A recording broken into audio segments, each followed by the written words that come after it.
Kamaritis, maayong adlaw na pud ninyong tanan. Nagkita na pud ta Kamaritis. So, our video for today is about sa dato, nganong naay dato o nganong naay pobre. So, maskin ako ana mga Kamaritis, maskin ako ana sa una, nakapangutana ko nganong naay dato, nganong naay pobre.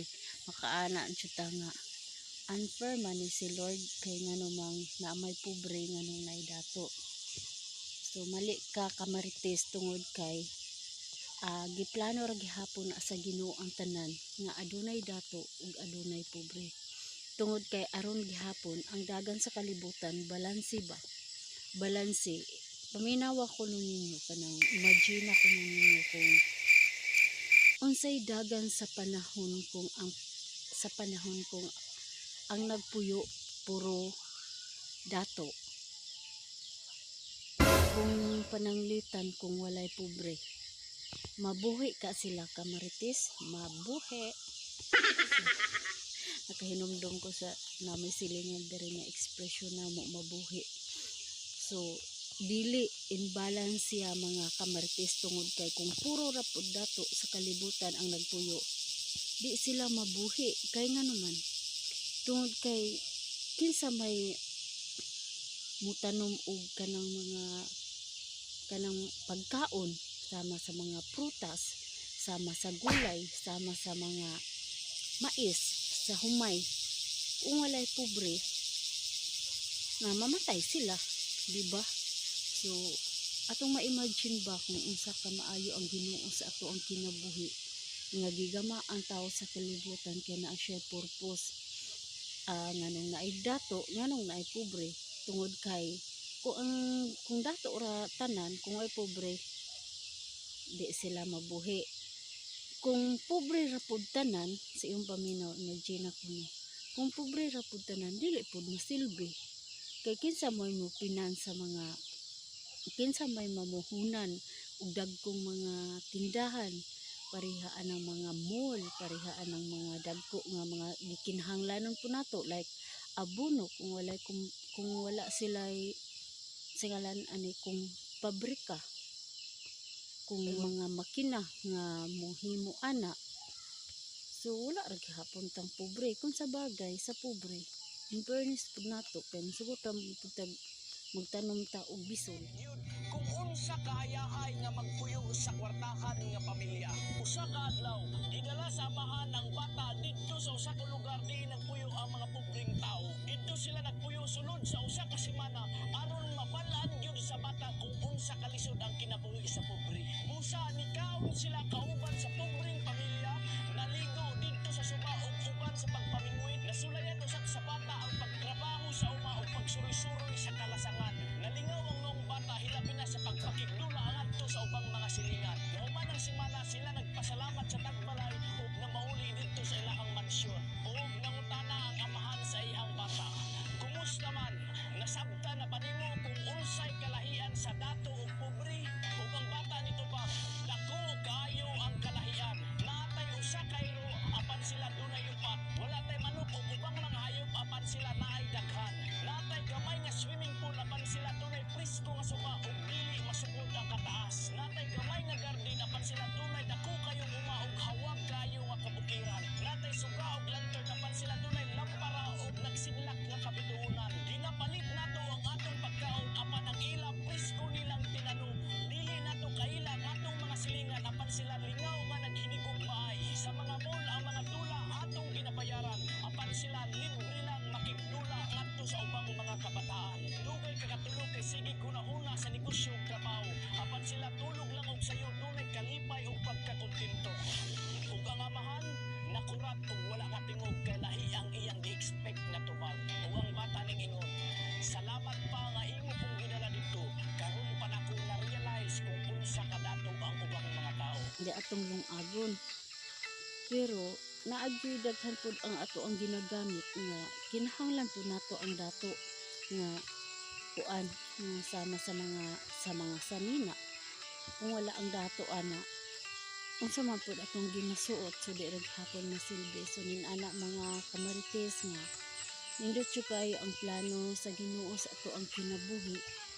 Gibalance niya ang kalibutan, adunay dato, adunay pobre, tungod kay naa siya purpose.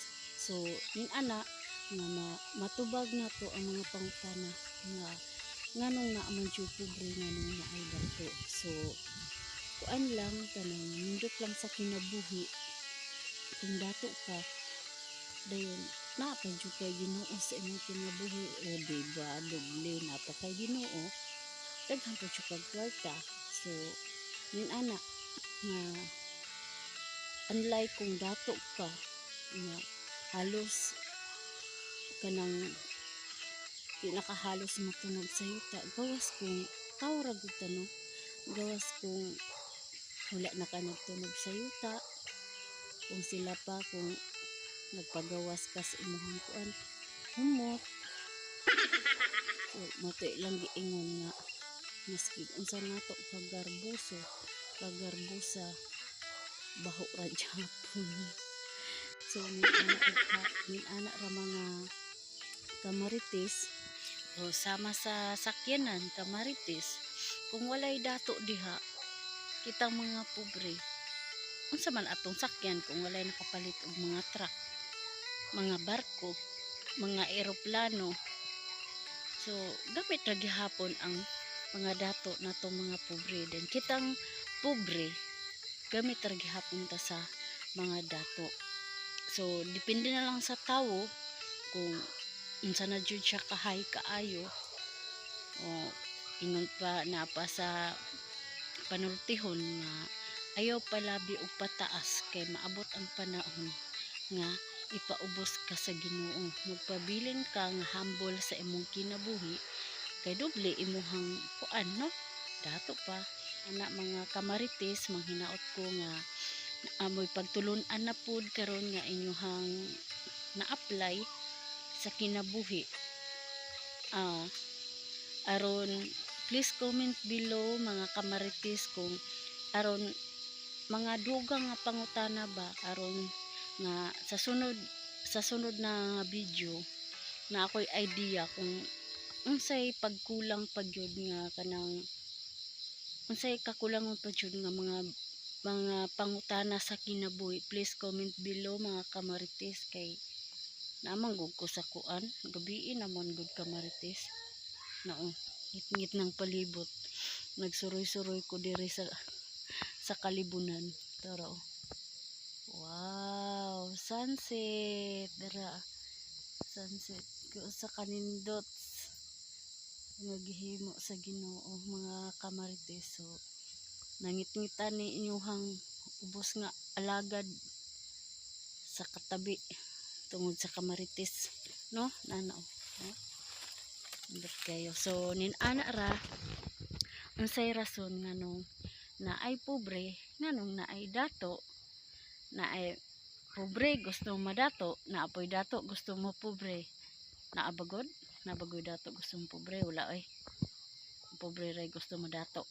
So nin ana ra nga kung nakakita mo ka sa akong video karon, kung dato manggaling ka kanang sugdi karon nga ayaw palabi sa imong gibati kay maabot ang panahon nga ayaw palabi sa imong garbo, ayaw palabi sa imong mahigugmaon sa mga butang sa kalibutan, kay promise wala joy butang nga makuan jud, walay butang nga magdugay sa kalibutan. Abi nimo unsay madala nimo hangtod sa kamatayon, ang kanang kuan, ang mga buhat nga maayo nga na ang gisaad sa Ginoo nga aduna tay lawak sa langit. So kanindutan na ibaylo ra nimo anang mga butang sa kalibutan nga lumalabay lang, no, lumalabay unsa man kanta. So yabag po lagi kay ta mga kamarites. So nana ra, salamat for next. Ay kamarites, so sama sa kuan sa mga sa kanang naay nga trabahoon sa like sa mga pabrika, kung walay pobre diha, kinsa may mo apply, kinsa may matabang ana ilahang mga negosyo. For example sa mga shout out sa mga OFW. So din ana kung walay mang ibang bansa kinsa may mahimo nilang katabang. So dako kana sila kuan, dako kay gamit ang mga pobre sa mga dato. So ana ra guys, dapat ang mga pobre inyo nang panggaon kay madato na sila, wala na tay, awa na tay piling pong dato sa pobre ano, wala na sila masuko. Dapat inyong panggaon ming mga pobre. Bye, thank you, God bless. Siguro sunset. Salamat sa pag-watch. Bye-bye.